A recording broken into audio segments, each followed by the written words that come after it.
નર્મદે હર નર્મદે હર। આ મંડવા જિલ્લાની અંદર એક જગ્યા એવી છે ત્યાં હજારો વર્ષ પહેલાં ઝાડવા પથ્થર બની ગયા હતા।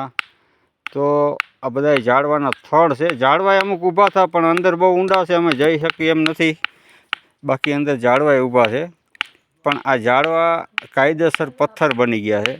આ એના થળિયા જો, થળિયા જો જો જો લાકડી મારું પથ્થર બની ગયા છે। આ બધા પથ્થર બની ગયા છે। લાકડું બધું જો અહીં ભેરું કર્યું છે હવનકુંડમાં, પણ બધું પથ્થર છે। પથ્થર પથ્થર। નર્મદે હર નર્મદે હર નર્મદે હર નર્મદે હર નર્મદે હર। ક્યાં? હા નર્મદે હર।